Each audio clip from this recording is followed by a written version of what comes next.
47 വർഷത്തോളം വളരെ സ്തുത്യർഹമായ രീതിയിൽ സേവനം പൂർത്തിയാക്കിയാണ് സഖാവ് പെന്നിക്ക വർഗീസേട്ടൻ വിരമിക്കുന്നത്. ട്രിവാൻഡ്രത്തേക്ക് ട്രാൻസ്ഫറായി വന്നതിന് ശേഷം 2002 ലോക്കോ പൈലറ്റ് ഷണ്ടറായി പ്രൊമോഷൻ നേടുകയും അതും എറണാകുളത്ത് തന്നെ. അതിനുശേഷം LP ഗുഡ്സായിട്ട് 2003 ഈ എറണാകുളം മാഷിംഗ് യാർഡും LP പാസറായി 2010 എറണാകുളത്ത് തന്നെയും 2020 LP M ആയി എറണാകുളത്ത് തന്നെയും അദ്ദേഹത്തിന് പ്രൊമോഷൻ നേടുവാനുള്ള ഒരു വളരെ അസുലഭമായ സന്ദർഭം ഉണ്ടായി. കാരണം മറ്റു പലർക്കും പല പ്രൊമോഷനും നേടുമ്പോഴും തിരുവനന്തപുരം ഡിവിഷനിൽ തന്നെ മറ്റ് ഡിപ്പോകളിലേക്കൊക്കെ ട്രാൻസ്ഫർ പോവുകയും ചുരുങ്ങിയ കാലമെങ്കിലും അവിടെയൊക്കെ വർക്ക് ചെയ്യേണ്ട ഒരു സാഹചര്യം ഉണ്ടാവുമെങ്കിൽ സഖാവ് പെന്നിക്ക വർഗീസേട്ടന് ഇവിടെ തന്നെ എല്ലാ പ്രൊമോഷൻ ലഭിക്കുന്നതിനുള്ള ഒരു സാഹചര്യം ഉണ്ടായി. നടന്ന പ്രക്ഷോഭങ്ങളിലൊക്കെ പങ്കെടുക്കുകയും ശിക്ഷാവിധികൾ ഏറ്റുവാങ്ങുകയും ചെയ്യുന്ന സാഹചര്യം ഉണ്ടായി.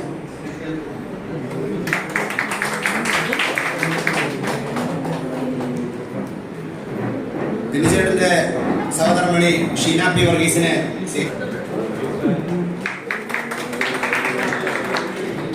ഒരു ലോക്കോ പൈലറ്റിന്റെ ജീവിതം എന്ന് പറയുന്നതായി അശ്വതി പറയുന്നത്.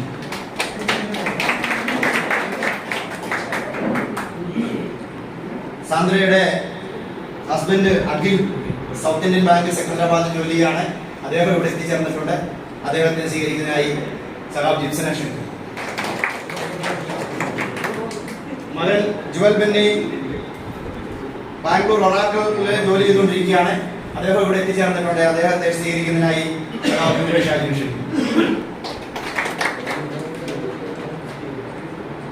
ഈ യോഗത്തിന്റെ ഉദ്ഘാടനം എന്ന സംഘടനയുടെ മികച്ചൊരു പാക്കപ്പാണ്. അതിൽ പ്രവർത്തിക്കുന്ന ഒരുപാട് ആളുകൾ ഇവിടെ വന്നിട്ടുണ്ട്. ഈ സേവന ദാതാക്കളിൽ അവരുടെ നേതാവായ PJ ജോസഫ് സാറിനെ അടുത്ത ആശംസകൾ അർപ്പിക്കുന്നതിന് വേണ്ടിയിട്ട് വേദിയിൽ ക്ഷണിച്ചു. ബഹുമാനപ്പെട്ട ഈ യോഗത്തിന്റെ അധ്യക്ഷൻ, ഇവിടെ ഈ മീറ്റിംഗ് ഉദ്ഘാടനം ചെയ്ത സംഘടനയുടെ ജനറൽ സെക്രട്ടറി, ഇവിടെ വേദിയിലും സദസ്സിലും ഇരിക്കുന്ന സംഘടനയുടെ ഉന്നത വ്യക്തിത്വങ്ങളെ, സഹപ്രവർത്തകരെ, പ്രിയപ്പെട്ട പെൻഷൻ കൂട്ടായ്മയിലുള്ള സുഹൃത്തുക്കളെ, ഞാനിവിടെ നിൽക്കുന്നത് എൻ്റെ വ്യക്തിപരമായ നിലയിലല്ല, സംഘടനയുടെ ആ ഒരു നിലപാടുകളുടെ ഭാഗമായി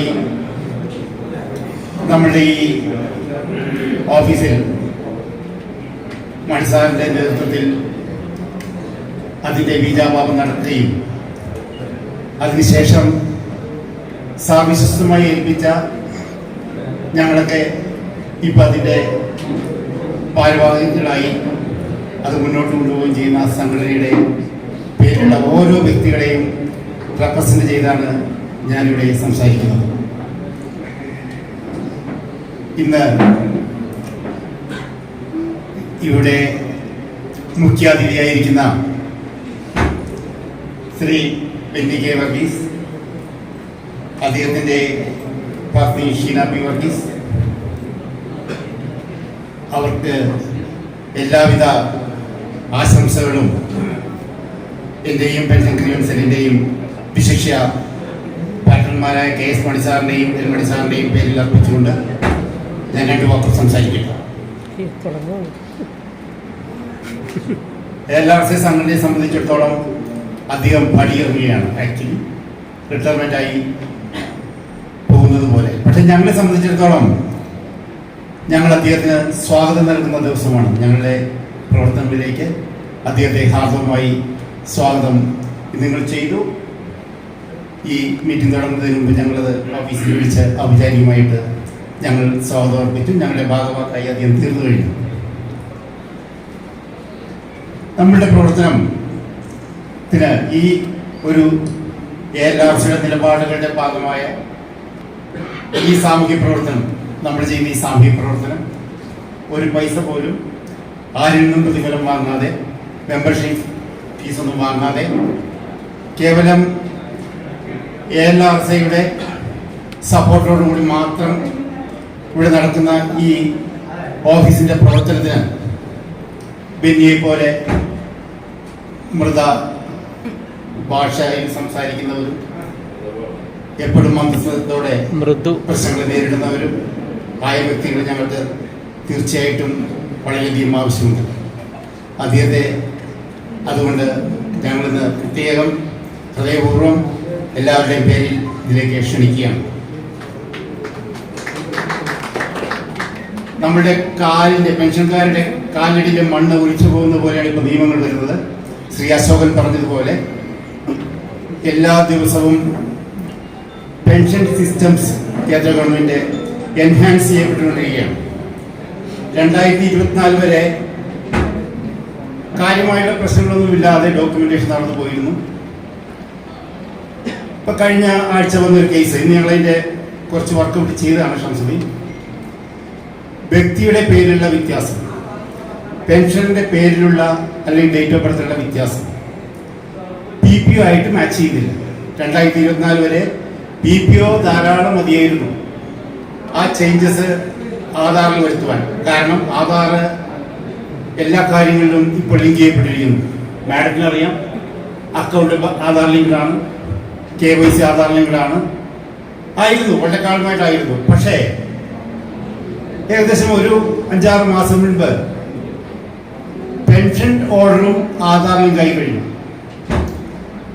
ഒരു കാലഘട്ടത്തിൽ ഏതെങ്കിലും ഒരു കടത്തിണ്ണയിലോ ഏതെങ്കിലും സ്കൂളിന്റെ വരാന്തയിലോ പേര്, നിങ്ങളുടെ പേരെന്താണ് പറയും, ആധാർ അതോറിറ്റി വരും, നിങ്ങളുടെ പേര് പറയും, ഡേറ്റ് ഓഫ് ബർത്ത് പറയും, ഒരു ഡേറ്റ് ഓഫ് ബർത്ത് പറയും. ഇതെല്ലാം അന്ന് വളരെ കെയർലെസ് ആയിട്ട് ചെയ്ത കാര്യങ്ങളാണ്. ഇപ്പോൾ അതാണ് പ്രൈം ഡോക്യുമെന്റ് ആയിട്ട് മാറിയിരിക്കുന്നത്. റിട്ടയർ ആവുന്ന സമയത്ത് പെൻഷനർ യഥാർത്ഥത്തിൽ ജോയിൻ ആവുന്ന സമയത്തുള്ള പേര്, ട്രെയിനിൽ കയറുന്ന സമയത്തുള്ള പേര്, ഡേറ്റ് ഓഫ് ബർത്ത്, ഭാര്യയുടെ പേര്, ഡേറ്റ് ഓഫ് ബർത്ത്, ഇതെല്ലാം ഡോക്യുമെന്റ് പ്രകാരമുള്ളതായിരിക്കും കൊടുക്കുന്നത്. പക്ഷെ ആധാറിൽ മറ്റൊന്നായിരിക്കും. ഇപ്പോഴത്തെ പ്രശ്നം ആധാർ പെൻഷൻ ഡോക്യുമെന്റ് ആയിട്ട് മാച്ച് ആയില്ലെങ്കിൽ ഒരു ബെനിഫിറ്റും ആർക്കും കിട്ടുകയില്ല. വിഡൗട്ട് ഓട്ടറായാലും ശരി കിട്ടില്ല, ഭാര്യയായാലും കിട്ടില്ല, സ്വന്തം ഇപ്പൊ പെൻഷനർക്കും കിട്ടില്ല. UMI എങ്ങനെ ഉണ്ടാകും? ഞങ്ങളുടെ ഇപ്പോൾ വന്ന കേസ് ഡേറ്റ് ഓഫ് ബർത്ത് PPOയിലും ആധാറിലും ഡിഫറൻറ്റ്. പെൻഷനറിന്റെ ഗവൺമെന്റിനെ സംബന്ധിച്ചിടത്തോളം ഡേറ്റ് ഓഫ് ബർത്ത് ഒരു ആധികാരിക രേഖയാണ്. അത് വെച്ചിട്ടാണ് നമ്മൾ സർവീസ് ആരംഭിക്കുന്നത്. ഒരു ദിവസം കുറഞ്ഞാൽ സർവീസ് ഒരു ദിവസം കുറയും, ഒരു ദിവസം കൂടിയാൽ സർവീസ് ഒരു ദിവസം കൂടും. അതൊരു ക്രിമിനൽ സ്വഭാവമുള്ളതാണ്. സർവീസ് കൂടുതൽ ലഭിക്കുക എന്ന് പറയുന്നത് ക്രിമിനൽ സ്വഭാവമുള്ളതാണ്. ഡേറ്റ് ഓഫ് ബർത്ത് എപ്പോഴും pension date of birth, pension order date of birth തന്നെ ആയിരിക്കണം. അതൊരിക്കലും നീക്കാൻ സാധിക്കില്ല. പക്ഷെ ആധാറിൽ ഇപ്പോൾ ഡേറ്റ് ഓഫ് ബർത്ത് മാറ്റാൻ സാധിക്കുന്നില്ല. ആധാറിൽ വേറെ ഡേറ്റ് ഓഫ് ബർത്ത് ആണെങ്കിൽ പെൻഷൻ ഓർഡർ മാച്ചിന് UMI കിട്ടത്തില്ല. ക്യാൻസർ പോലെയുള്ള ക്രോണിക്കൽ ഡിസീസിന് അല്ലെങ്കിൽ UMI കൊണ്ട് എന്തെങ്കിലും ഫലമുള്ള എന്തെങ്കിലും ഒരു മെഡിക്കൽ സ്വഭാവമുള്ള ഒരു ഇഷ്യൂ വന്നാൽ നമുക്ക് UMI കിട്ടില്ല. ഒരിക്കലും ഈ ആധാർ മാറ്റാത്തടത്തോളം കാലം, ലിങ്ക് ചെയ്യാത്തടത്തോളം കാലം നമുക്ക് യാതൊരു ബെനിഫിറ്റ് കിട്ടില്ല. അങ്ങനെ നിരവധി പ്രശ്നങ്ങൾ വരുന്നുണ്ട്.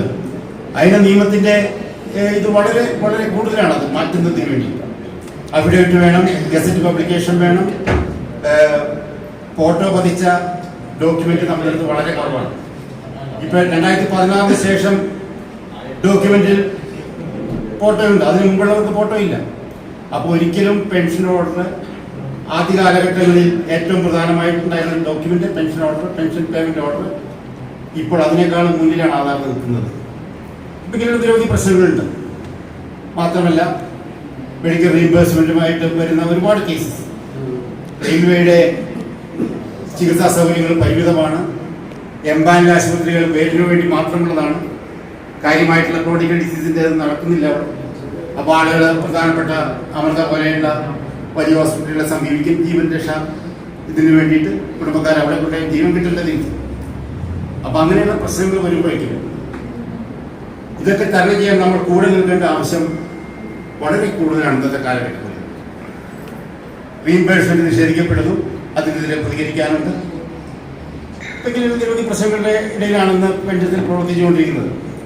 അപ്പോൾ ഉള്ള അതിലേക്ക് ശ്രീ ബെന്നിയുടെ സേവനം നമ്മൾക്ക് ഏറ്റവും ഉത്തമമാണെന്ന് വിശ്വസിക്കുന്നു. കൂടുതൽ ദീർഘിപ്പിക്കുന്നില്ല. ഒന്നുകൂടി പറയുന്നു, ഇവിടുന്ന് പടിയിറങ്ങുകയാണെങ്കിലും ഞങ്ങൾ അദ്ദേഹത്തെ സ്വാഗതം ചെയ്യുകയാണ്. ഒരിക്കൽ കൂടി അദ്ദേഹത്തിനും കുടുംബാംഗങ്ങൾക്കും എല്ലാ ആയുരാരോഗ്യങ്ങളും നന്മയും സമാധാനവും നേർന്നുകൊണ്ട് പെൻഷൻ സെല്ലിന് വേണ്ടി എൻ്റെ ഇടവാക്കുകൾ അർപ്പിച്ചുകൊണ്ട് ഞാൻ നിർത്തുന്നു. നന്ദി, നമസ്കാരം. Thank you Joseph sir. ആശംസകൾക്ക് ഒരു ഷോർട്ട് ബ്രേക്ക് എടുക്കുകയാണ്. അടുത്തതായി അദ്ദേഹത്തെ ആദരിക്കുന്ന ചടങ്ങിലേക്ക് കിടക്കുകയാണ്. അതിനുവേണ്ടി ERS ബ്രാഞ്ചിന് വേണ്ടി മൊമെന്റ്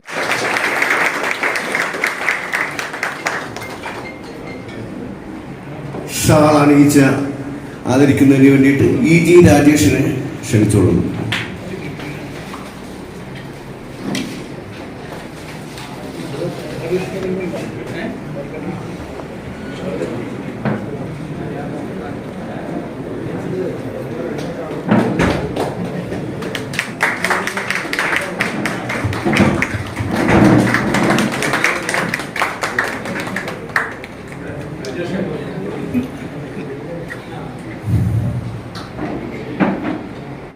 ജോസഫ് മാർട്ടിനെ ക്ഷണിച്ചോളൂ.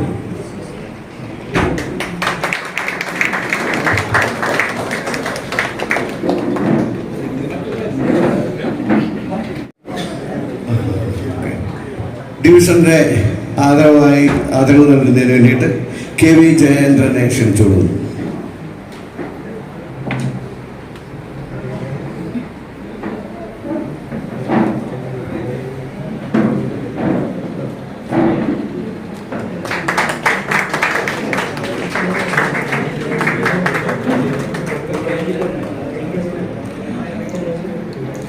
കൊല്ലം ഡിപ്പോയ്ക്ക് വേണ്ടി ആദരവ് അർപ്പിക്കുന്നതിന് വേണ്ടി G പ്രമോദിനെ ക്ഷണിച്ചോളുന്നു.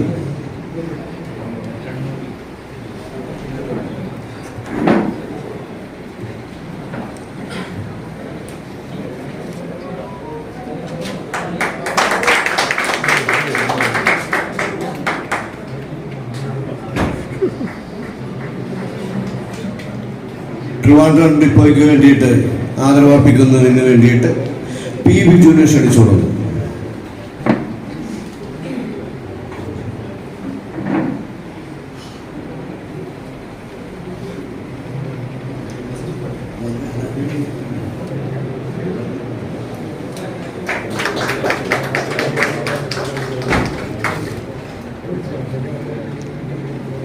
നാഗർകോവിൽ ഡിപ്പോയ്ക്ക് വേണ്ടി ആദരവ് അർപ്പിക്കുന്നതിന് വേണ്ടിയിട്ട് പൊൻ സെന്തിലിനെ ക്ഷണിച്ചോളുന്നു.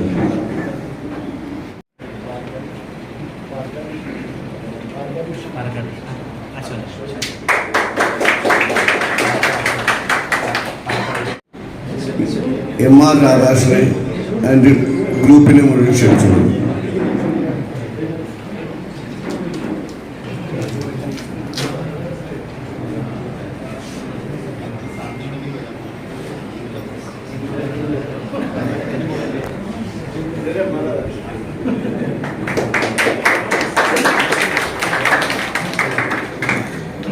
ബെന്നി കെ വർഗീസിനെ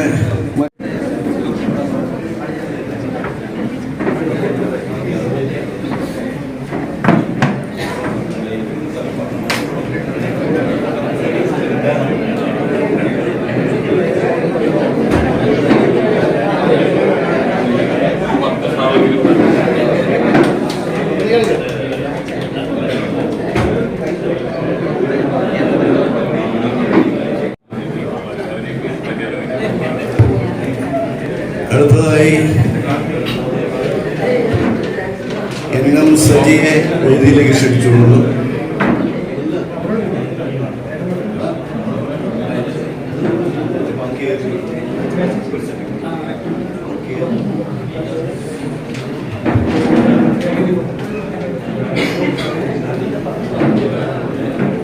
അടുത്തതായി ബെന്നി കെ വർഗീസിന്റെ ബാച്ച്മേറ്റ് ഒരു ആദരവ് നൽകുന്നതാണ്.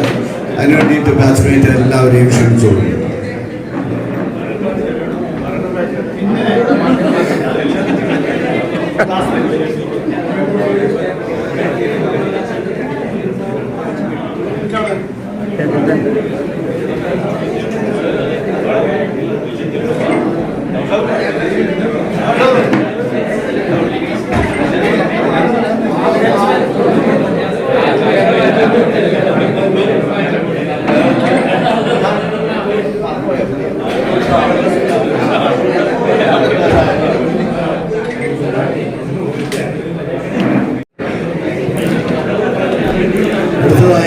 ആദരവർപ്പിക്കുന്നതിന് വേണ്ടിയിട്ട് ജി രവീന്ദ്രൻ സാറിനെ വേദിയിലേക്ക് ക്ഷണിച്ചോളൂ.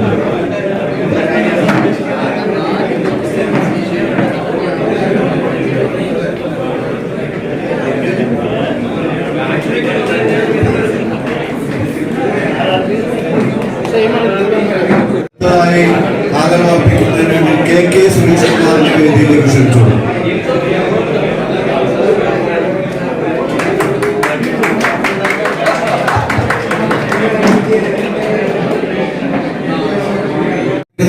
KK സുരേഷ് സാറിനെ വേദിയിലേക്ക് ക്ഷണിച്ചോളൂ.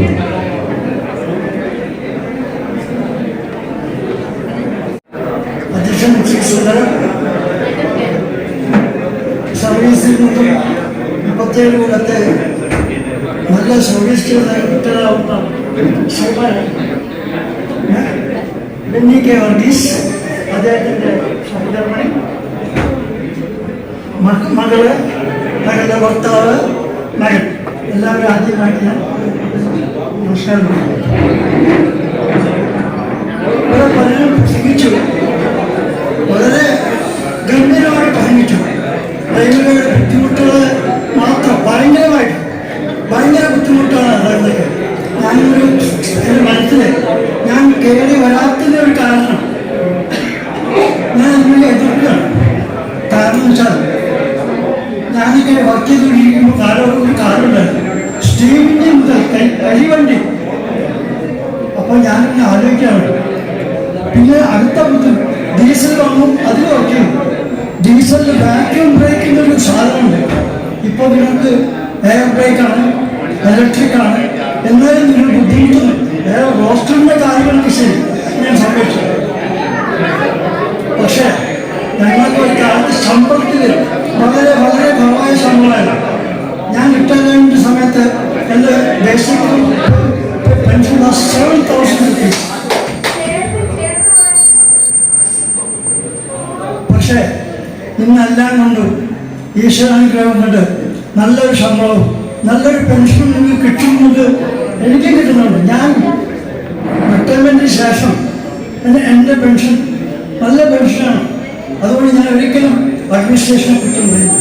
നിങ്ങളുടെ ജോലിയെ പറ്റിയിട്ടാണെങ്കിൽ ഞാൻ സമ്മതിച്ചു, ചില ബുദ്ധിമുട്ടുകളുണ്ട്, അത് നിങ്ങൾ മാറ്റിയെടുക്കണമെന്നല്ലാതെ പൊതുവെ ബാക്കിയുള്ള കാര്യങ്ങൾ പറഞ്ഞാൽ KSRTC പെൻഷൻ കിട്ടിയിട്ട് 4 മാസമായി. വേറെ പല ഡിപ്പാർട്ട്മെൻറ്റിലും പെൻഷൻ കിട്ടിയിട്ട് എത്ര കാലം അറിയോ. പക്ഷേ റെയിൽവേയിൽ റിട്ടയർമെൻറ്റിൻ്റെ അന്ന് ഇതുവരെയും എൻ്റെ ദൈവം സഹായിച്ച് ഈശ്വരനുഗ്രഹം കൊണ്ട് എനിക്കെല്ലാ പെൻഷനും കൃത്യമായിട്ട് കിട്ടുന്നു. ഞാൻ സംസാരിക്കാൻ ശിവശങ്കരൻ പറഞ്ഞു, സാറ് 2 വാക്ക് പറയാൻ പാടില്ല. ഞാൻ പറഞ്ഞു വിളിക്കാതെ ഞാൻ പോകില്ല. പക്ഷേ ശിവശങ്കരൻ പറഞ്ഞുകൊണ്ട് മാത്രം, നിങ്ങൾ കൃത്യതുകൊണ്ട് മാത്രം ഞാൻ ഒന്ന് സംസാരിക്കണം. കാരണം വെച്ചാൽ ഞാനിപ്പോൾ ഒരു ചെറിയൊരു 3-4 മാസമായിട്ട് ഒരു ബുദ്ധിമുട്ടിൽ കഴിയുന്ന ഒരു വ്യക്തിയാണ്. കാരണം വെച്ചാൽ നവംബർ 8-ാം തീയതി എൻ്റെ വൈഫ് മരിച്ചു. അപ്പം ശരിക്കും പൊതുചടങ്ങിലോ എങ്ങും പോകാതെ വളരെ തന്നെ അഭിനയിച്ച് പോകുന്നൊരു സമയം. പിന്നെ എനിക്ക് ഇതിനെപ്പറ്റി വലിയ പരിചയമൊന്നുമില്ല. 2001 25ാമത്തെ പത്രമാണ് ഞാൻ വോളണ്ടറി റിട്ടയർമെൻ്റായിട്ട് കഴിയുന്നത്. അപ്പം അദ്ദേഹമായിട്ട് എനിക്ക് വലിയ പരിചയമില്ല. ഇവിടെ ഇവിടെ യാത്രയിലോ എല്ലാം വരുമ്പോൾ അദ്ദേഹത്തിന് എനിക്ക് കാണാൻ സാധിക്കുന്നില്ല. ഏതായാലും എന്നെ ഈ പരിപാടിക്ക് ക്ഷണിച്ചത് സുന്ദരമാണ്. സുന്ദരം 2 ദിവസം മുമ്പേ ഫോൺ വിളിച്ച് പറഞ്ഞു. അതുകൊണ്ട് തീർച്ചയായിട്ടും ഇനിയും എന്നെ വിളിക്കണം, മറക്കരുത്. ഞാൻ എന്തെങ്കിലും വിഷമം ആദ്യം പ്രാർത്ഥിക്കുന്നതാ, ദൈവമേ എന്നെ കൊണ്ടൊന്നും പറയിപ്പിക്കരുതെന്ന്. പക്ഷേ ചില കാര്യങ്ങൾ പറയാതിരിക്കാൻ വയ്യാത്തതുകൊണ്ട് മാത്രം പറയും.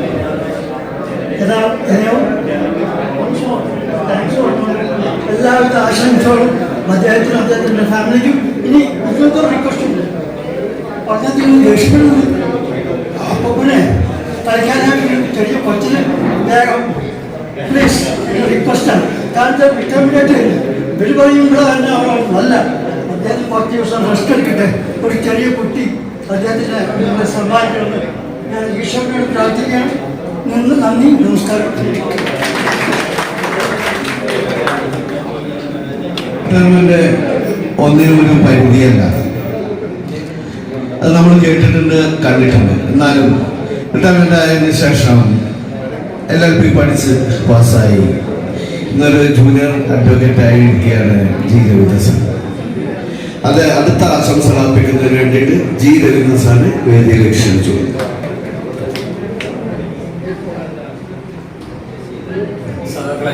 എല്ലാവർക്കും നമസ്കാരം. ഞാൻ 87 മാർച്ചാണ്.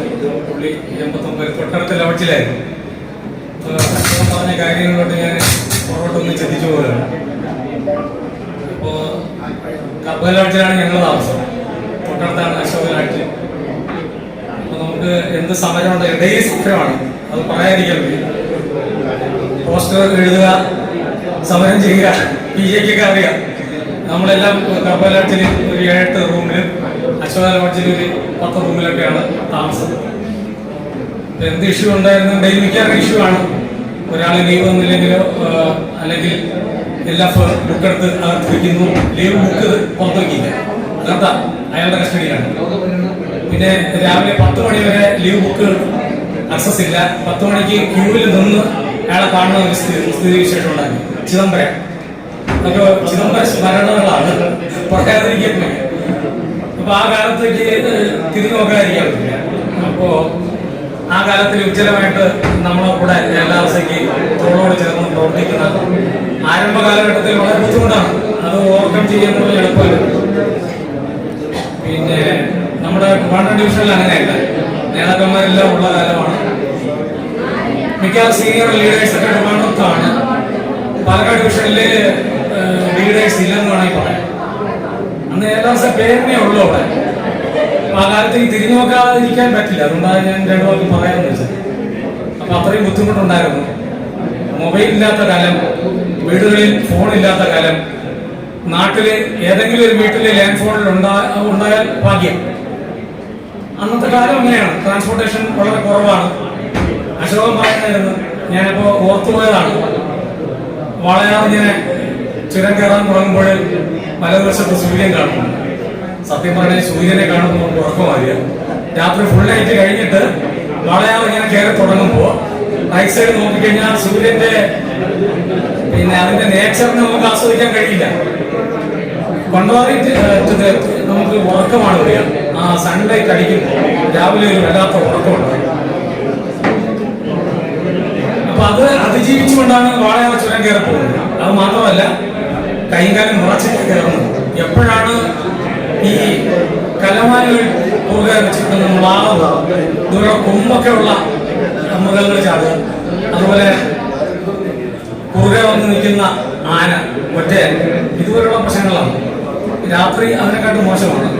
നമുക്ക് ഒരു സർവൈലൻസ് ഇല്ലാത്ത കാലമാണ്. ഇതെല്ലാം ഓവർകം ചെയ്ത് വേണം നമ്മൾ വർക്ക് ചെയ്യാൻ. അപ്പൊ എന്തുകൊണ്ടും ബെന്നി അതെല്ലാം ഓവർകം ചെയ്ത് അവിടെ നിന്ന് ട്രാൻസ്ഫർ വാങ്ങിയുള്ള ഡിവിഷനിലേക്ക് വരികയും ഇത്രയും ദിവസം അതിൽ സെപ്പറേറ്റ് ആയിട്ട് എക്സ്ക്ലൂസീവ് ആയിട്ട് പറയണമെങ്കിൽ വേറെ ഒരു യൂണിയനിലും മാറിപ്പോകാത്ത ഒരാളാണ് ബെന്നി. ആ എത്ര ബുദ്ധിമുട്ട് വന്ന കാലത്തും ഈറോഡ് വെച്ചായിരുന്നെങ്കിൽ ഇത്രയും കാലമായി ഇവിടെ വന്നിട്ടും ഒരു വേറെ ഒരു യൂണിയനെ കുറിച്ച് ചിന്തിക്കാത്ത ആളാണ്. ഒത്തിരി പേരുണ്ട്. 90% പേര് അങ്ങനെയാണെങ്കിലും ഒരു 10% മറ്റുള്ള യൂണിയനിൽ പോവുകയും അവസാന കാലഘട്ടം വന്ന് തിരിച്ചു വരും. അങ്ങനെയൊക്കെയുള്ള പരിപാടികളുണ്ടല്ലോ.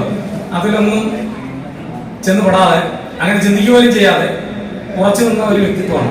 അപ്പോൾ അതുകൊണ്ട് LRCയുടെ പേരിൽ നമ്മുടെ അന്ന് ഈറോഡ് വർക്ക് ചെയ്തെന്നവരെ പേരിൽ ഞാൻ എൻ്റെ ഹൃദയമായ നന്ദി LRCയുടെ പേരിൽ പറയുന്നു.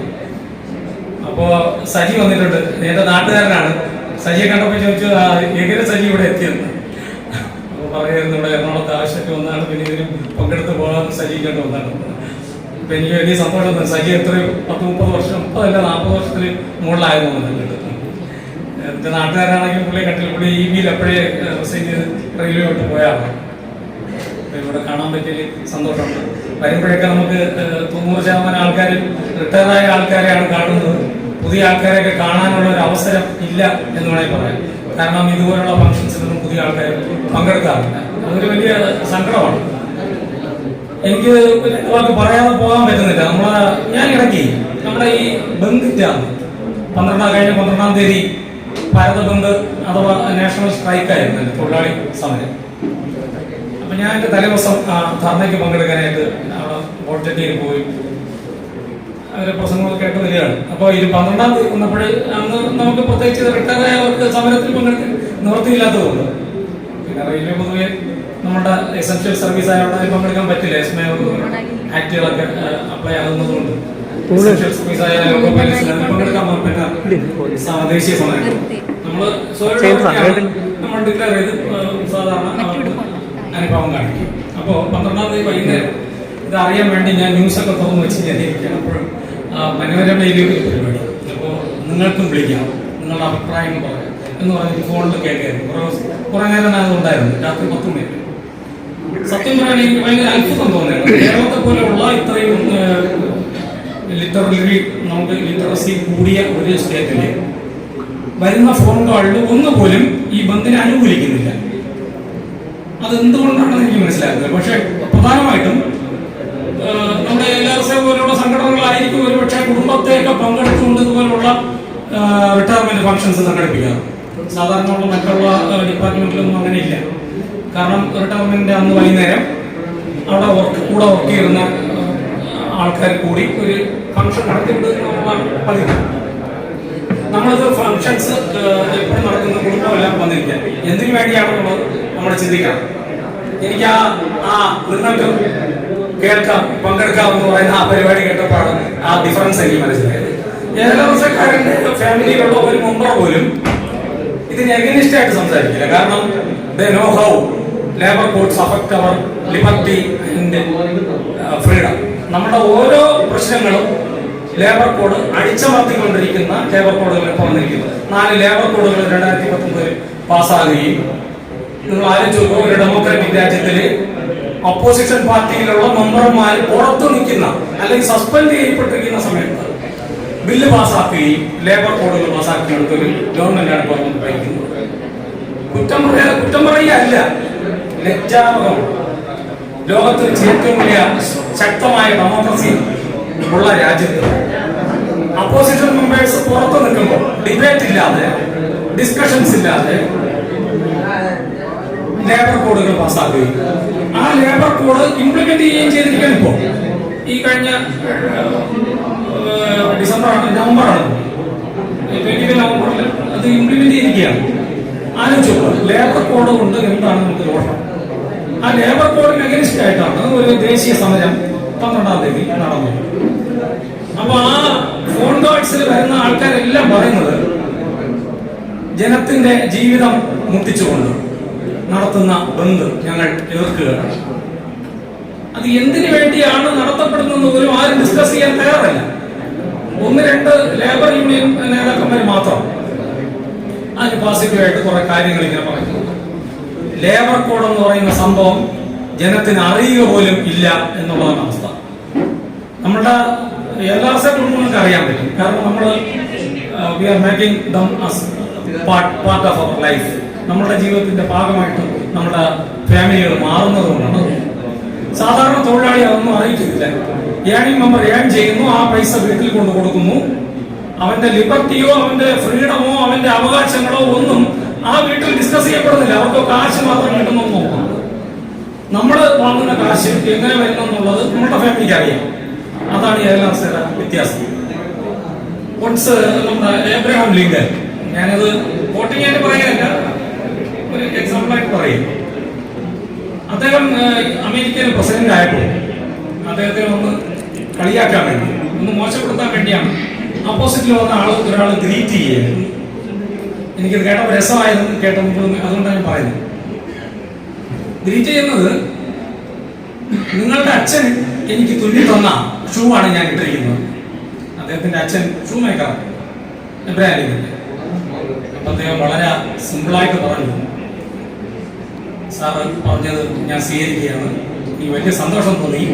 ഞാനൊരു അമേരിക്കൻ പ്രസിഡന്റ് ആയപ്പോൾ എൻ്റെ അച്ഛനെ മറന്നുപോയി എന്ന് വേണമെങ്കിൽ പറയാം. ആ സമയത്ത് ഞാൻ മറക്കുകയായിരുന്നു. സ്വേറിംഗ് സെറമണിക്കിടയിൽ മരിച്ചുപോയ എൻ്റെ അച്ഛനെ ഞാൻ മറന്നുപോയി. നിങ്ങൾ അത് പറഞ്ഞതിലൂടെ ഞാൻ അദ്ദേഹത്തെ ഓർക്കുകയാണ്. എത്ര പോസിറ്റീവാണ് അദ്ദേഹം ആ വാക്കുകൾ എടുക്കുന്നത്. ഇദ്ദേഹം പറഞ്ഞത് ശരിക്കും അദ്ദേഹത്തിന് മോശപ്പെടുത്താൻ വേണ്ടിയാണ്. നിന്റെ അച്ഛൻ ഒരു ചെരുപ്പ് തൊഴിലാളിയാണ്, നീ മറക്കണ്ട, നീ കൂടുതൽ നിരണിക്കണ്ട എന്ന് പറഞ്ഞതാണ് ഈ ഗ്രീറ്റ് ചെയ്ത ആൾ ചെയ്തത്. ഇൻഡയറക്റ്റ് ആയിട്ട് ചെയ്തേ ഉള്ളൂ. തമിഴിൽ ഈ വഞ്ചപ്പ് കക്ഷി അണി എന്ന് പറയും. അതായത് ഇൻഡയറക്റ്റ് ആയിട്ട് അദ്ദേഹത്തിനെ മോശപ്പെടുത്താൻ വേണ്ടി പറഞ്ഞ വാക്കുകളാണ്. എന്നിട്ട് അദ്ദേഹം അടുത്ത് ഈ ആഡപ്പൺ അനദർ സ്റ്റേറ്റ്മെന്റ് അദ്ദേഹം അതാണ് നമ്മൾ അറിയേണ്ടത്. നിങ്ങൾ എൻ്റെ അച്ഛൻ തുന്നിത്തന്ന ഈ ഷൂവിൽ ഡിഫക്ട്സ് എന്തെങ്കിലും വന്നാൽ എന്നെ വിളിക്കണം. എനിക്കിപ്പോഴും ആ പണി അറിയാം. ഞാൻ ആ പണി മറന്നിട്ടില്ല. ഞാൻ വന്ന തുണി ഈ ഷൂ തുന്നിത്തരാം കേട്ടോ, വിഷമിക്കൊന്നും വേണ്ടെന്ന് പറഞ്ഞു. ഏലാസക്ക് അങ്ങനെ ഒരു പാരമ്പര്യമുണ്ട്. ഏലാസ എന്ന് പറയുന്നത് ഇതിലിരിക്കുന്നതിൽ 90% ആള് റിട്ടയർ ആയവരാണ്. പഴയ ചുവടുകളൊന്നും മറക്കാതെ എബ്രാഹിം ചെയ്തതുപോലെ പഴയ കാര്യങ്ങൾ, പഴയ ആൾക്കാർ ഏലാസയ്ക്ക് എന്ത് ചെയ്തിട്ടുണ്ട്, ഈ റണ്ണിംഗ് സ്റ്റാഫിന് എന്ത് ചെയ്തിട്ടുണ്ടെന്ന് മറക്കാതെ എല്ലാവരെയും ക്ഷണിക്കുകയും അവരൊക്കെ വരികയും അവരെ പാർട്ടിസിപ്പേഷൻ നമ്മളൊന്നും ബഹുമാനിക്കും. മണിസാറിനെ എത്രത്തോളം നമ്മൾ ബഹുമാനിക്കുന്നു മനസ്സിലേക്കിട്ടുണ്ടെന്ന് നിങ്ങൾക്ക് എല്ലാവർക്കും അറിയാം.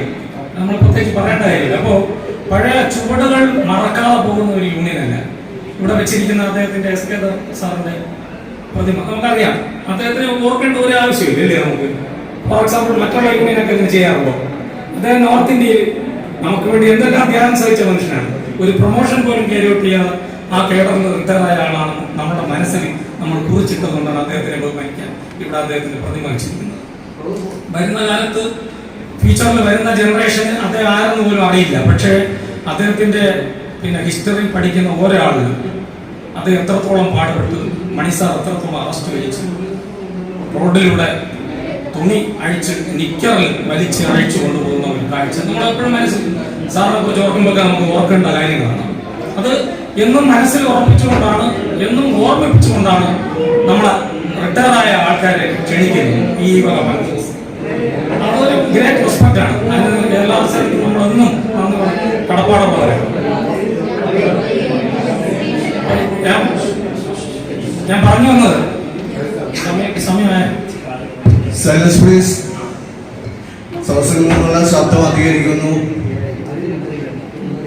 ഞാൻ പറഞ്ഞു വന്നത് നമുക്ക് കിട്ടിയ അവകാശങ്ങൾ ലേബർ കോഡിലൂടെ മാത്രം എന്ന് വെച്ചാൽ പഴയ labour factories act, industries dispute act, ഇതുപോലുള്ള 29 ആക്ടുകളിലൂടെയാണ് നമുക്ക് തൊഴിലാളികൾക്ക് കിട്ടിക്കൊണ്ടിരുന്ന നേട്ടങ്ങൾ കിട്ടിക്കൊണ്ടിരുന്നത്.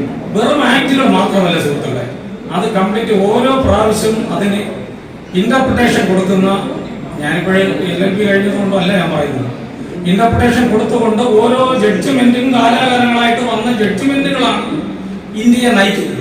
ഇന്ത്യൻ ഇൻഡസ്ട്രിയൽ ഏരിയയിലുള്ള തൊഴിലാളികളുടെ ജീവിതത്തിനെ നിർണായകമായി ബാധിക്കുന്ന പ്രശ്നങ്ങളെ സോൾവ് ചെയ്യാനായിട്ട് ഓരോ ജഡ്ജ്മെന്റ്സ് ആണ് ഇന്റർപ്രിട്ടേഷൻസിലൂടെ സുപ്രീം കോർട്ട് അടക്കം ഹൈക്കോർട്ടുകൾ കൊടുത്തിട്ടുള്ളത്. നമുക്കെല്ലാം അറിയാം. റിട്ടയർഡൊക്കെ നമുക്കറിയാവുന്ന DS നാഗരയുടെ കേസുകളാണ്. ഒത്തിരി കേസുകളിലൂടെയാണ്. അപ്പോ ഇനി 1970 സിമിലർ കേസ് വരെ ഇന്നെടുത്ത് കോർട്ട് ചെയ്തിട്ട് നമ്മുടെ കോടതികൾ അതിന് എക്സാമ്പിൾ ആയിട്ട് പറയും. ഇപ്പൊ ഡയറക്റ്റ് ആയിട്ട് ഒരു ഫോർ എക്സാമ്പിൾ ഒരു ഇൻഡസ്ട്രിയിൽ ഒരു ആക്സിഡന്റ് നടക്കുന്നു, തൊട്ടടുത്ത ഒരു പ്രിമൈസിലുള്ള ഇപ്പൊ ഫോർ എക്സാമ്പിൾ അടുത്തുള്ള ഒരു ഡാമേജ് ബിൽഡിംഗ് ആണ്. ആ ബിൽഡിംഗ് പൊട്ടിത്തകർന്ന് വീണ് നമ്മുടെ ഈ ക്യാമ്പ് ഈ ഒരു ഇൻഡസ്ട്രിയൽ സ്ഥാപനം ഈ ഇൻഡസ്ട്രി നശിക്കുകയാണ്. ഇതിൽ 10 പേര് മരിച്ചു.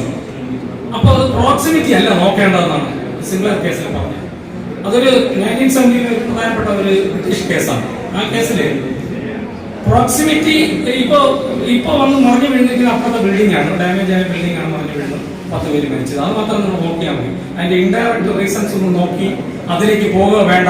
തൊഴിലാളികൾക്ക് സംരക്ഷണം കൊടുക്കണമെന്ന് പറഞ്ഞ ആക്ടാണ് ഫാക്ടറീസ് ആക്ട്. അത് കോടതികളാണ് ഇന്റർപ്രറ്റ് ചെയ്ത് ഈ വക ഓരോ കേസിലൂടെയാണ് ലേറ്റസ്റ്റ് ആയിട്ടുള്ള കേസുകൾ. അപ്പോ ലേബർ കോഡ് വരുന്നത് എന്താ പ്രശ്നമെന്ന് നിങ്ങൾക്ക് വേണമെങ്കിൽ ചോദിക്കാം.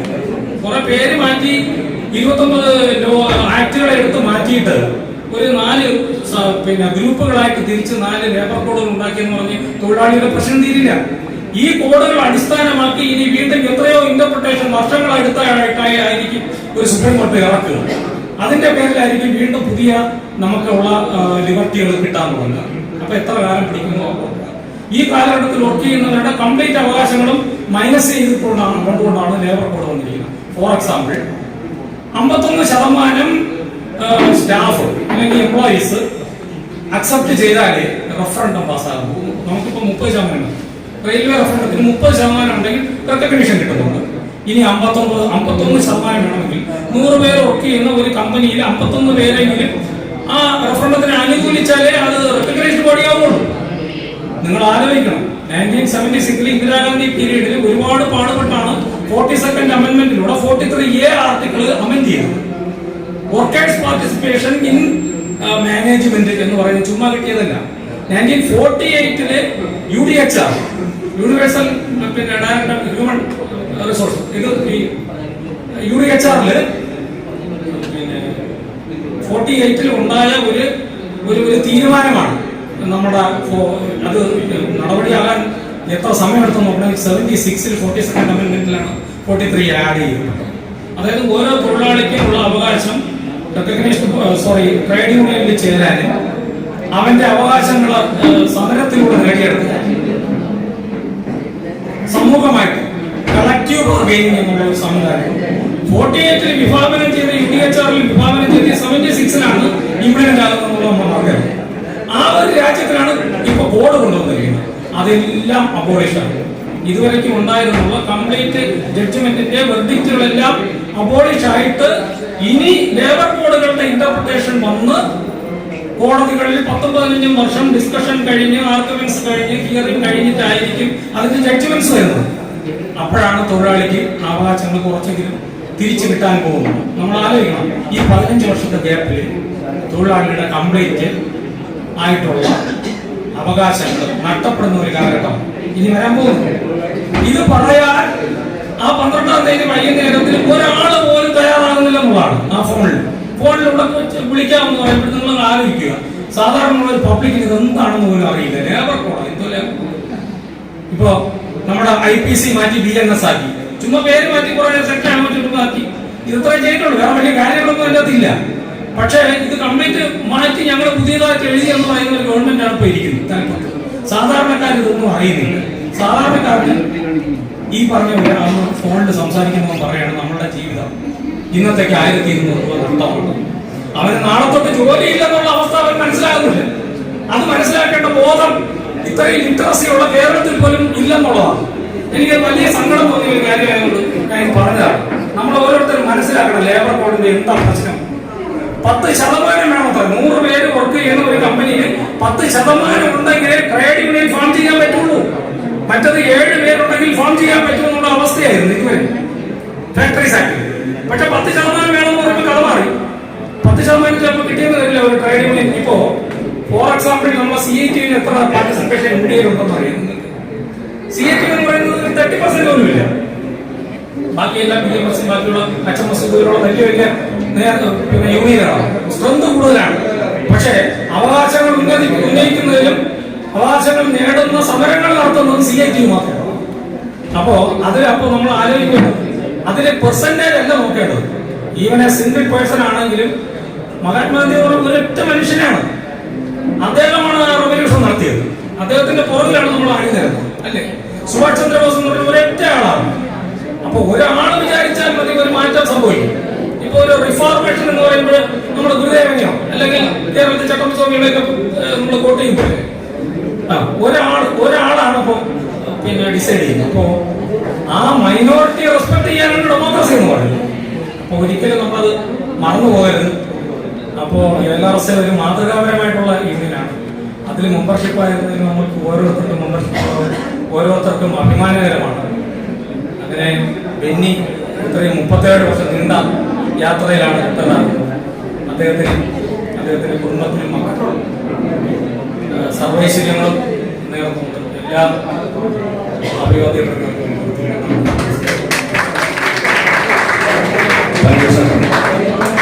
ആശംസാ ചടങ്ങുകളിലൂടെ അവസാനിക്കുകയാണ്. ആദരിക്കൽ ചടങ്ങ് വീണ്ടും തുടങ്ങുകയാണ്. അടുത്തതായി ആദരിക്കുന്നതിലേക്ക് PC ആന്റണി സാറിന്റെ വേദിയിലെ ക്ഷണിച്ചു. വിദ്യാർത്ഥികളുടെ ആഗ്രഹം വളരെ കുറവാണ്. ഉള്ള ആഗ്രഹം വന്നിട്ടുണ്ട്.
ഇന്നത്തെ യോഗത്തിന്റെ അധ്യക്ഷൻ എത്രയും ബഹുമാനപ്പെട്ട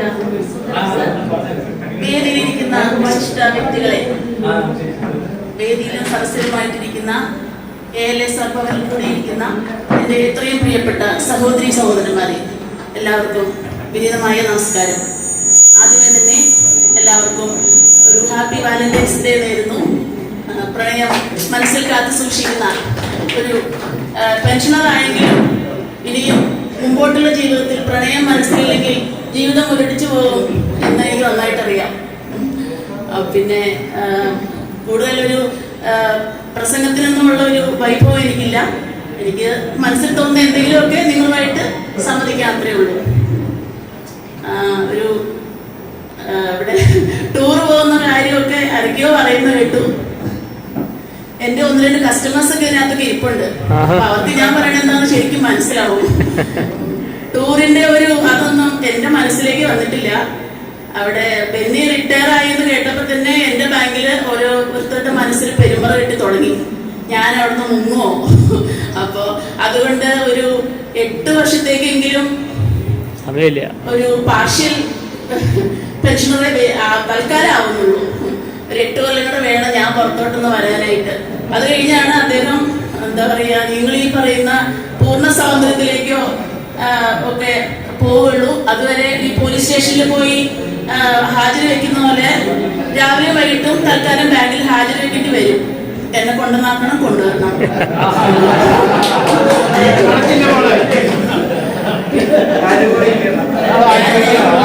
മനസ്സിലുള്ള കാര്യങ്ങളാണ് പുറത്തേക്ക് ഇടുന്നത്. എന്നെ സംബന്ധിച്ചിടത്തോളം ഇത്രയും നാളും ഒരു 37 വർഷത്തെ അദ്ദേഹത്തിന്റെ ജീവിതത്തിൽ ഒരു 30 കൊല്ലവും ഞാൻ കൂടെ ഉണ്ടായിരുന്നു. ഈ ഫെബ്രുവരി 4-ാം തീയതി 30 കൊല്ലം പൂർത്തിയായി. അപ്പോ ഈ വാലന്റൈൻസ് ഡേയിൽ ഇങ്ങനെ ഒരു വേദിയിൽ ഇരിക്കാൻ പറ്റിയതിൽ എനിക്കുള്ള സന്തോഷം കൂടി ഞാൻ പങ്കിടുന്നു. 37 വർഷത്തിൽ 30 കൊല്ലം ഞാൻ കൂടെ ഉണ്ടായിരുന്നു എന്ന് പറഞ്ഞല്ലോ. അപ്പോൾ ഒരു 30 കൊല്ലം മുമ്പ് എന്നെ പെണ്ണ് കാണാൻ വന്നപ്പോ ഒരു ഡീസൽ അസിസ്റ്റന്റ് ആണ് വരുന്നത് എന്നറിഞ്ഞു. ഡീസൽ അസിസ്റ്റന്റ് എന്ന് വെച്ചാൽ എന്താണ് എന്ന് പോലും എനിക്കറിയില്ല. അപ്പൊ ഞാൻ വന്നപ്പോ ചോദിച്ചു, എന്താ ജോലി എന്ന് പറഞ്ഞ്. ഡീസൽ അസിസ്റ്റന്റ് എന്ന് വെച്ചാൽ എന്താ ജോലി? അപ്പൊ ഒന്ന് ചിരിച്ചു. അപ്പോ ഒന്ന് ആക്കി ചിരിച്ച പോലെ എനിക്ക് തോന്നി. പക്ഷെ പിന്നെ എനിക്ക് മനസ്സിലായി അതൊരു ആക്കിച്ചിരിയല്ല, അതിലെന്തൊക്കെയോ ഉണ്ട്, നിഗൂഢതകളുണ്ട്. ഞാൻ ചോദിച്ചു, എന്റെ ജോലി ബാങ്കിലെന്നറിയാലോ? അതെനിക്കറിയാം.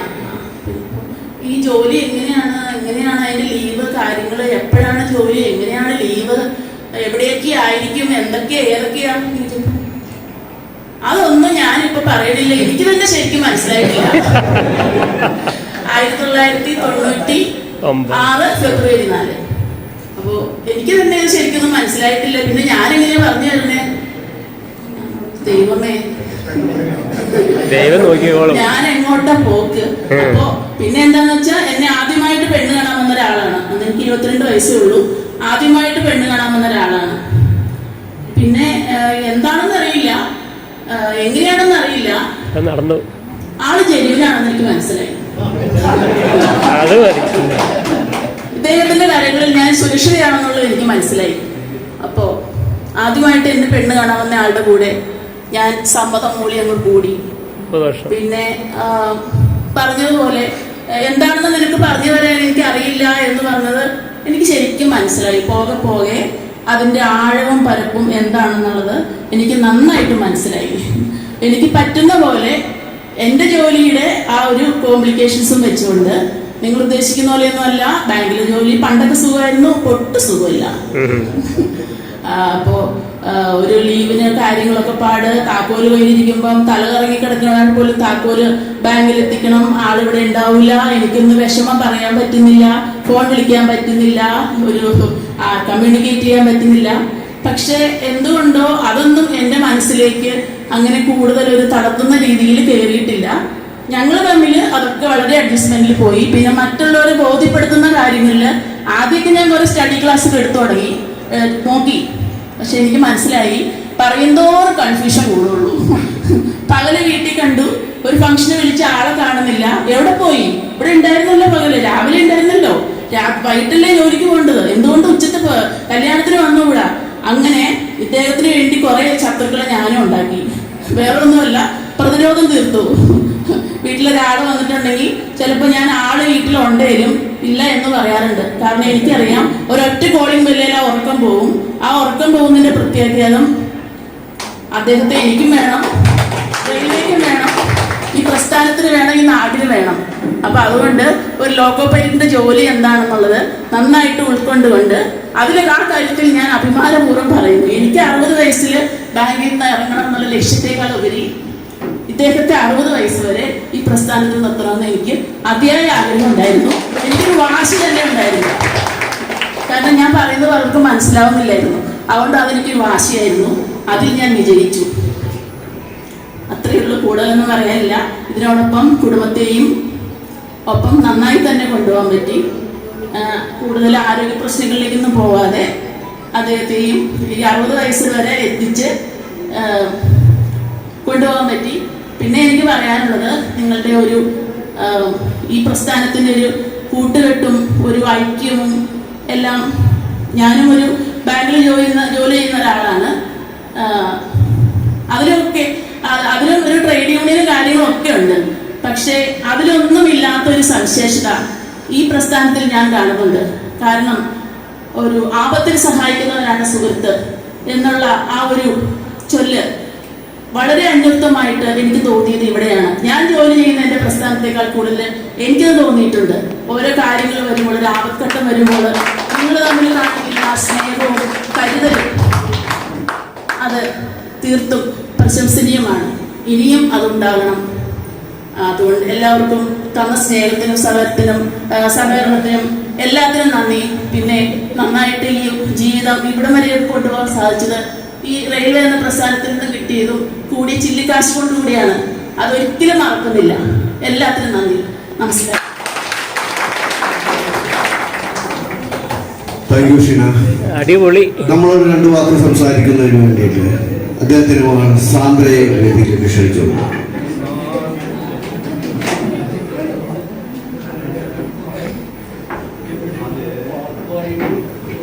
എല്ലാവർക്കും നമസ്കാരം. അമ്മ പറഞ്ഞ പോലെ തന്നെ ഇങ്ങനെ വേദികളിൽ സംസാരിച്ചോണ്ട് ശീലമൊന്നും എനിക്കുമില്ല. പിന്നെ ഇവിടെ സംസാരിച്ചതൊക്കെ എന്നെ വേറെ സംസാരിച്ച് കാര്യമില്ലാത്തതുകൊണ്ട് എല്ലാവരും കുറിച്ചോണ്ട് മുമ്പോട്ട് പോകുന്നുള്ളൂ. ഈ പറയുന്ന പോലെ എന്താ പറയാ, ഞാൻ സ്കൂളിലൊക്കെ പഠിക്കുമ്പോൾ എന്താ പറയാ, ലോക്കോ പൈലറ്റ് അപ്പേരാന്നിരിക്കുമ്പോൾ ലോക്കോ പൈലറ്റ്. ഈ ലോക്കോ പൈലറ്റ് എന്ന് പറഞ്ഞിട്ടോ എല്ലാവരും പൈലറ്റ് എന്ന് കേട്ടിട്ടുണ്ട്. ലോക്കോ പൈലറ്റ് എന്ന് പറയുമ്പോൾ എല്ലാവരും അതെന്താ പറയും, ട്രെയിൻ ഓടിക്കുന്ന ആളാണ്. അപ്പൊ അവരുടെയൊക്കെ മുഖത്തിടുന്നൊരു അത്ഭുതം ഉണ്ടല്ലോ. അത് കുഞ്ഞിനെ ഭയങ്കരമായിട്ട് എൻജോയ് ചെയ്തായിരുന്നു. പക്ഷെ അതിൻ്റെ ഒപ്പം തന്നെ ഇപ്പൊ എന്താ പറയാ, നമ്മുടെ ഫ്രണ്ട്സൊക്കെ എല്ലാവരും വീക്കെൻഡൊക്കെ ശനി ഞായറൊക്കെ പല സ്ഥലങ്ങളിൽ പോകുന്നു, അത് സിനിമയ്ക്ക് പോകുന്നു. അവർക്കൊക്കെ എന്താ പറയാ, വീക്കെൻഡ് എന്ന് പറഞ്ഞൊരു ബ്രേക്ക് ഉണ്ട്. പക്ഷെ നമുക്ക് അങ്ങനെ ഒരു സംഭവം ഉണ്ടായിരുന്നില്ല. നമുക്ക് എല്ലാ ദിവസവും ഒരു മോഡേണസ് ആയിട്ട് അപ്പൊ വീട്ടിലുണ്ടാവില്ല, അപ്പയ്ക്ക് ചിലപ്പോൾ രാത്രി ഡ്യൂട്ടിക്ക് പോകണം. അപ്പോൾ നമുക്ക് അങ്ങനെയുള്ള എന്താ പറയാ, നേരത്തെ ഒത്തിരി മുന്നേ പ്ലാൻ ചെയ്താലാണ് നമുക്ക് അങ്ങനെ ഒരു എൻജോയ്മെന്റ് ഒക്കെ ലൈഫിലുണ്ടായിരുന്നുള്ളൂ. അപ്പൊ അതൊക്കെ കുഞ്ഞിലെ ഭയങ്കര വിഷമമായിരുന്നു. പിന്നെ എന്ന് പറഞ്ഞാൽ ചിലപ്പോഴൊക്കെ ഒരാഴ്ച അടുപ്പിച്ച് രാവിലെ പോയിട്ട് വൈകുന്നേരം വരുന്ന ഡ്യൂട്ടി ഉണ്ടാവും. അപ്പൊ ഒരു ഭയങ്കര സന്തോഷമാണ് നമുക്ക്. അപ്പൊ എന്താ, രാവിലെ പോയിട്ട് വൈകിട്ട് വരുമല്ലോ, അത്രയും നേരം ഒരുമിച്ചുണ്ടല്ലോ, എന്നിട്ട് ഇനിയിപ്പോ മറ്റു രാവിലെ പോയാൽ മതിയല്ലോ, അപ്പൊ രാത്രി എന്തെങ്കിലും പ്ലാൻ ചെയ്യാം. അങ്ങനെയൊക്കെ നമ്മളൊക്കെ അങ്ങനെ ഒരു എന്താ പറയാ, അങ്ങനെ ഒരു റൂട്ടീനിലാണ് ജീവിച്ചോണ്ടിരുന്നത്. പിന്നെ ഈ പറയുന്ന പോലെ ചെറുപ്പം തൊട്ട് ഇങ്ങനെ ജോലിയുടെ ബുദ്ധിമുട്ടൊക്കെ നമ്മൾ കേൾക്കുന്നുണ്ട്. പക്ഷെ എന്താ പറയാ, അത് കേൾക്കുന്നതല്ലാതെ എത്രമാത്രം എന്നുള്ളത് മനസ്സിൽ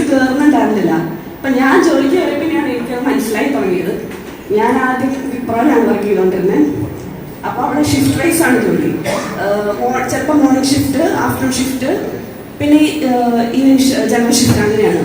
അപ്പോൾ മോർണിംഗ് ഷിഫ്റ്റിന് കയറിയ രാവിലെ 6 മണിക്ക് ഷിഫ്റ്റിന് കയറണം. മോർണിംഗ് ഷിഫ്റ്റിന് കയറിയാൽ പിന്നെ 4 മണിക്ക് ഇറങ്ങാമെന്നുള്ളതൊക്കെ ചുമ്മാ പറയുന്നതാണ്. നമ്മളെന്തായാലും ഒരു 10 മണി 11 മണി വരെ വർക്ക് ചെയ്യണം. അപ്പം ഞാനിങ്ങനെ ആലോചിക്കും, രാവിലെ ഇപ്പം 11 മണിക്ക് വന്നിട്ട് ഇനിയിപ്പോൾ രാവിലെ 6 മണിക്ക് ഇരിക്കണമല്ലോ ഇങ്ങനെ ആലോചിക്കും. അതുപോലെ തന്നെ ശനി ഞായറൊക്കെ വർക്കേണ്ടി വരും. അപ്പം അപ്പോഴാണ് ഞാൻ റിയലൈസ് ചെയ്തത് എൻ്റെ അപ്പ എന്താണ് ചെയ്തുകൊണ്ടിരുന്നത്. എന്താ പറയുക, ഞാനിപ്പോൾ ഒരു 2 വർഷം ഞാൻ ആ ജോലി ചെയ്യുന്നുള്ളൂ. എനിക്ക് ആ കയറിയപ്പോഴേ ആ ഒരു ബുദ്ധിമുട്ട് അങ്ങനെ എൻ്റെ അലട്ടി തുടങ്ങി. അപ്പോൾ ഒരു 37 വർഷമായിട്ട് അപ്പ ഡെയിലി ബേസിസ് ചെയ്തുകൊണ്ടിരുന്ന കാര്യം അതാണ് ആലോചിക്കുമ്പോൾ ഞാൻ അന്നാണ് എനിക്ക് ആ ഒരു ജോലിയുടെ ഒരു ബുദ്ധിമുട്ടാണ് ഇരിറ്റ് ചെയ്തത്. അപ്പോൾ എന്താ പറയുക, കഴിഞ്ഞൊരു 5-6 മാസമായിട്ട് ലിറ്ററലി ഇങ്ങനെ ദിവസങ്ങൾ എങ്ങനെയാണ് തീർക്കുമായിരുന്നു. അപ്പോൾ റിട്ടയർ ആവുന്ന ഒരു ഡേറ്റിന് വേണ്ടിയിട്ട്. അപ്പോൾ സന്തോഷത്തെക്കാൾ കൂടുതൽ ഒരു ആശ്വാസമാണ് ആക്ച്വലി മനസ്സിൽ തോന്നുന്നത്. അപ്പോൾ ഒത്തിരി സന്തോഷം. പിന്നെ എല്ലാവരും പറഞ്ഞ പോലെ അപ്പം റിട്ടയർമെന്റ് ലൈഫ് എല്ലാവരും ബിസി ആയിരിക്കും. പട്ടണം ഒരുപാട് പുസ്തകം വാങ്ങി വെച്ചിട്ടുണ്ട്, നെറ്റ്ഫ്ലിക്സ്, സിനിമ, സീരീസ്, പിന്നെ ഇതിൻ്റെയൊക്കെ മേളിൽ ഷെയർ മാർക്കറ്റ്, അപ്പയുടെ ലൈഫ്. അതുകൊണ്ട് അപ്പോൾ അപ്പം ബിസി ആയിരിക്കും. പിന്നെ ഇവിടെ മാറ്റങ്ങളിലൂടെ ഉണ്ട്. നമ്മൾ മാറ്റി വെച്ച യാത്രയൊക്കെ നമുക്കിനി പോകണം. അപ്പോൾ അങ്ങനെ ഇപ്പം എല്ലാവരും കണ്ടതിൽ ഒത്തിരി സന്തോഷം. എനിക്ക് കാര്യം പറയട്ടെ, ഒരാൾ പറഞ്ഞു അപ്പൊ കേന്ദ്ര സർക്കാരിന്റെ DA പ്രൊഡിക്ട് ചെയ്ത് അതുപോലെ സംസ്ഥാന സർക്കാരിന്റെ കൂടി ഒന്ന് പ്രഖ്യാപിച്ച് വാങ്ങിത്തരണമെന്ന്. ആ ഒരു കാര്യം ഞാനും പറഞ്ഞില്ല കേട്ടോ. ബാങ്കിലെ സാലറി സ്ലിപ്പ് കറക്റ്റ് ആയിട്ട് ഇവിടെ ഹാജരാക്കിയിരിക്കണം. ഞാൻ അതിനെപ്പറ്റി ബോധറിയേ വേണ്ട. എന്തൊക്കെ കിട്ടാനുണ്ട്, എന്തൊക്കെ കിട്ടാനുണ്ട്, അത് വളരെ കറക്റ്റ് ആയിട്ട് ഞാനൊന്ന് കൊണ്ട് കൊടുത്താൽ മതി. ബാക്കി കൂടെ പറഞ്ഞു തന്നോ, ഞാൻ അവിടെ പോയി പറഞ്ഞാൽ മതി. ഞാൻ പറയാൻ പറ്റും. സാന്ദ്ര, മറുപടി പ്രസംഗത്തിന് വേണ്ടിയിട്ട് ബെന്നിക്ക് വർഗീസിനെ ക്ഷണിക്കുന്നു.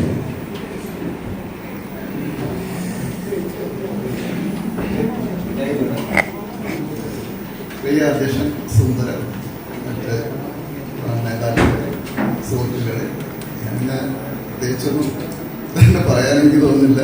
1989 ഈ റോഡ് ഞങ്ങൾ 75 ആൾക്കാരുടെ 2 ബാച്ച് ഒരുമിച്ചാണ് ജോലി ചെയ്തത്. അതിൽ ഭൂരിഭാഗം ആൾക്കാരും അശോകരോടിൽ ഒരു 20-25 റൂമുകളിലായിട്ട് അന്തേവാസികളായി. അപ്പം അതുകൊണ്ട് അവിടെ ഒരു ശരിക്കും പറഞ്ഞാൽ കോളേജ് ഹോസ്റ്റലിൻ്റെ ഒരു ലൈഫായിരുന്നു. തൊട്ടടുത്തൊരു വീട് വാടകയ്ക്ക് എടുത്ത് ഒരു പാചകക്കാരൻ ഏർപ്പാടിന് ഫുഡും ബാക്കി എപ്പോൾ വന്നാലും ഒരു 10-30 ആളെ ലോഡ്ജിലുണ്ടാവും. അപ്പോൾ ഫുൾ എൻജോയ്മെൻ്റ് ആയിരുന്നു. അവിടെ വെച്ചാണ് യൂണിയൻ്റെ ഭാരവാടകങ്ങൾ CD രാജു നമ്മുടെ അവിടുത്തെ നേതാക്കൾ കിഷോറൊക്കെ കൂടി പറഞ്ഞ് അവിടെ നിന്ന് ക്ലാസ് എടുക്കായിരുന്നു. അങ്ങനെയാണ് നമ്മുടെ യൂണിയൻ്റെ ഭാരവാടകങ്ങൾ തുടങ്ങി. മിക്കവാറും എല്ലാ മീറ്റിങ്ങുകളും അശോക ലോഡ്ജിൽ വെച്ചായിരുന്നു നടന്നിരുന്നത്. അന്നാണ് power control, TPC, CRC, TLC ഇങ്ങനെയുള്ള കാര്യങ്ങൾ എന്താണെന്ന് പോലും നമുക്കറിയില്ല. ജോലിക്ക് അപ്ലൈ ചെയ്യുമ്പോൾ നമ്മൾ ഡിപ്ലോമ ക്വാളിഫിക്കേഷൻ വെച്ചാൽ എല്ലാ പേപ്പറും കംപ്ലീറ്റ് തരുന്ന എല്ലാത്തിനും അപ്ലൈ ചെയ്യും. അതിൻ്റെ കൂടെ ഡിസ്കഷൻ അതും അപ്ലൈ ചെയ്തു. ടെസ്റ്റ് പാസ്സായി ഇൻ്റർവ്യൂവിന് ചെല്ലുമ്പോൾ പോലും പണി എന്താണെന്നറിയില്ല. അവസാനം മെഡിക്കൽ വന്നപ്പോഴാണ് മാർട്ടിനൊക്കെ പറഞ്ഞ് ഇതാണ് പണിയാണ്. ശരി, എന്തെങ്കിലും ആയിട്ടൊരു പണിയായില്ലോ, വെറുതെ ഇരിക്കും. അങ്ങനെ പിന്നെ ജോലിക്ക് ഇറങ്ങിയപ്പോഴാണ് അതിൻ്റെ ബുദ്ധിമുട്ട് നമുക്ക് മനസ്സിലാവുന്നത്. പിന്നെ 89 അവിടെ നിന്നതിന് ശേഷം 92 പാലക്കാട് ട്രാൻസ്ഫറായി. അധികം താമസിക്കാതെ ഷൊർണൂരിലേക്ക് ട്രാൻസ്ഫറായി. 97 എറണാകുളത്തേക്ക് ട്രാൻസ്ഫറായി. അതിനുശേഷം എല്ലാ പ്രൊമോഷനുകളും ഇവിടെ തന്നെ കിട്ടി. മെയിൽ പ്രൊമോഷൻ മാത്രം ഒരു തവണ ഡിക്ലൈൻ ചെയ്തു, ഒരു തവണ 1 വർഷം അഡ്മിനിസ്ട്രേഷൻ ഡിബാർ ചെയ്തു. അവസാനം ഇവിടെ തന്നെ കിട്ടി. അങ്ങനെ 30 വർഷത്തോളം എറണാകുളത്ത് തന്നെയാണ് എൻ്റെ സർവീസ്. നമ്മുടെ ഈ സർവീസിൽ നമുക്ക് നേരിടുന്ന ബുദ്ധിമുട്ടുകളും എല്ലാത്തിനും യൂണിയൻ നമ്മളോട് കൂടെ ഉണ്ടായിരുന്നു. അതുകൊണ്ടാണ് നമുക്ക് അത്ര ധൈര്യത്തോടു കൂടി ഈ 37 വർഷം സർവീസ് പൂർത്തിയാക്കാൻ കഴിഞ്ഞത്. പിന്നെ ഈ സർവീസ് പൂർത്തിയാക്കാൻ എൻ്റെ കുടുംബം, എനിക്ക് എന്തെങ്കിലും ഒരു നൈറ്റ് കഴിഞ്ഞ് ഡ്യൂട്ടി വന്നാൽ വൈകുന്നേരം പിള്ളേർ എന്തെങ്കിലും മോള് പറഞ്ഞാൽ ഒരു ഫിലിമിന് പോകാൻ പ്ലാൻ ചെയ്യുകയാണെങ്കിൽ വൈഫ് ആദ്യം. പക്ഷേ ഇനി ആദ്യം ചോദിക്കുന്നത് അപ്പയ്ക്ക് ഉറങ്ങേണ്ടി നൈറ്റ് കഴിഞ്ഞ് വന്നതാണ്. അപ്പം എന്നോട് അപ്പം ഞാൻ കുഴപ്പമില്ല, നൈറ്റ് കഴിഞ്ഞാൽ രാത്രി 1 മണി വന്നിട്ടാലും കിടക്കാലോ. അങ്ങനെ എൻ്റെ ഡ്യൂട്ടി അനുസരിച്ചാണ് വീട്ടിൽ എല്ലാ കാര്യങ്ങളും നടന്നുകൊണ്ടിരുന്നത്.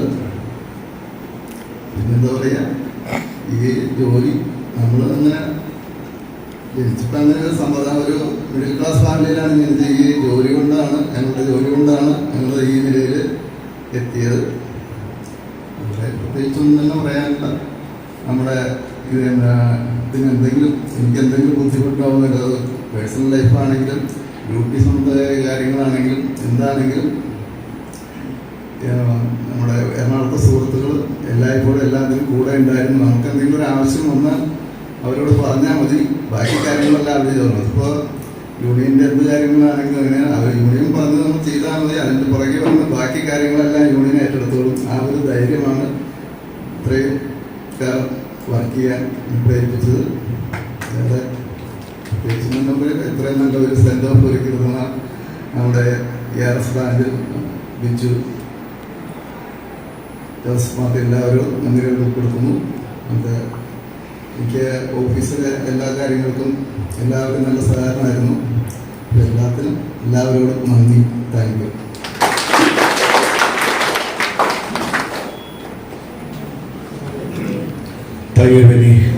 ഈ സ്നേഹാദരവ് ചടങ്ങിന് നന്ദി പറയുന്നതിന് വേണ്ടിയിട്ട് ബ്രാഞ്ച് ട്രഷറർ ജോസഫ് ഭട്ടിനെ ക്ഷണിച്ചു.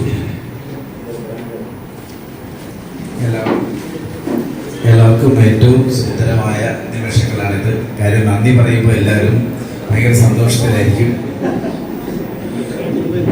നമ്മുടെ യോഗത്തിൻ്റെ അധ്യക്ഷൻ PC സുന്ദരചേട്ടന് ഏറ്റവും സ്നേഹത്തോടെ നന്ദി അർപ്പിക്കുകയാണ്. അതുപോലെ നമ്മുടെ പ്രിയങ്കരനായ വർഗീസ് ചേട്ടൻ കുറച്ച് കാര്യങ്ങൾ നമ്മളോട് സംസാരിച്ചു. പക്ഷെ ചേട്ടൻ്റെ പ്രസംഗത്തിനേക്കാളും എന്നെ സ്വാധീനിച്ചത് ഷീന പി വർഗീസ് ചേട്ടൻ്റെ ഭാര്യ ഷീന പി വർഗീസിൻ്റെ ചേച്ചിയുടെ പ്രസംഗമാണ്. നമ്മളെല്ലാവരും മനസ്സിൽ ആഗ്രഹിക്കുന്ന ചില കാര്യങ്ങൾ ചേച്ചി പറഞ്ഞു. നമ്മൾ വർക്ക് ചെയ്യുമ്പോൾ നമ്മുടെ ഭാര്യമാർ എങ്ങനെയാകണം എന്ന് നമ്മൾ ആഗ്രഹിക്കുന്ന പല കാര്യങ്ങളും ചേച്ചി പറഞ്ഞപ്പോൾ, അല്ലെങ്കിൽ നമ്മുടെ അടുത്ത ഡ്യൂട്ടിയുടെ കാര്യങ്ങളിൽ എങ്ങനെ ഒരു ഭാര്യ ആയിരിക്കണം എന്ന് പറഞ്ഞത് കേട്ടപ്പോൾ ഭയങ്കര സന്തോഷം തോന്നി. ഞങ്ങളെ ഹൃദയത്തിൽ ഉൾക്കൊള്ളുന്ന വ്യക്തികൾ ഈ സമൂഹത്തിൽ ഉണ്ടെന്ന് നമുക്ക് മനസ്സിലാക്കിയപ്പോൾ സന്തോഷം തോന്നി. അതുകൊണ്ട് രണ്ടുപേർക്കും വെന്നിച്ചേട്ടനും ഷീന ചേച്ചിക്കും ഏറെ സ്നേഹത്തോടെ നന്ദി അർപ്പിക്കുന്നു. പ്രശ്നങ്ങൾ എൻ്റെ മക്കളും പറയാറുണ്ട്, ഇവിടെ കൂട്ടത്തിലുള്ള എല്ലാവരുടെ മക്കൾ പറയാറുണ്ട്. സാന്ദ്ര പറയുമ്പോൾ സാന്ദ്രയുടെ ഫീലിങ്സ് ആണ് സാന്ദ്ര പറയുന്നത്. ഇത് കഴിഞ്ഞ് റിയലൈസ് ചെയ്യുന്ന ചില കാര്യങ്ങൾ സാന്ദ്ര പറയും. ഇതെല്ലാം തിരിച്ചറിയുന്ന ഈ മക്കളുടെ അനുഭവങ്ങൾ ഞങ്ങൾക്ക് സന്തോഷം തരുന്ന കാര്യങ്ങളാണ്. അതുപോലെ സാന്ദ്രയ്ക്കും ജുവലിനും അഖിലിനും ഏറെ സ്നേഹത്തോടെ നന്ദി അർപ്പിക്കുക. നമുക്കറിയാം, നമ്മുടെ അനുഷേധ്യ നേതാക്കളായ എൽമണി സാറ്, KS മണി സാറ്, റോളിച്ചേട്ടൻ, KP വർഗീസ് ചേട്ടൻ, അങ്ങനെ ഡിവിഷണൽ സോണൽ നേതാക്കന്മാർ എല്ലാവർക്കും നന്ദി അർപ്പിക്കുകയാണ്.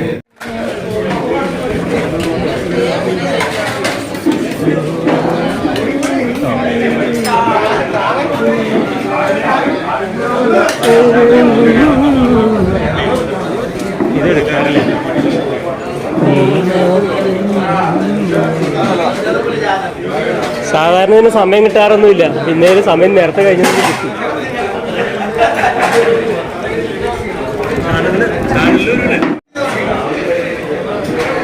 ഇതെല്ലാം യൂണിഫോമുകളാണ് കൂടുതലും അല്ലേ. എല്ലാം സമയമായി, ആ മീറ്റിംഗ് എല്ലാം കഴിഞ്ഞു. ബാക്ക് ബെഞ്ച് ആയതുകൊണ്ട് നമ്മുടെ വീഡിയോയിലൊന്നും കാണില്ല. ഇവിടൊക്കെ ഉണ്ട്, ഇവിടെ മുൻനിര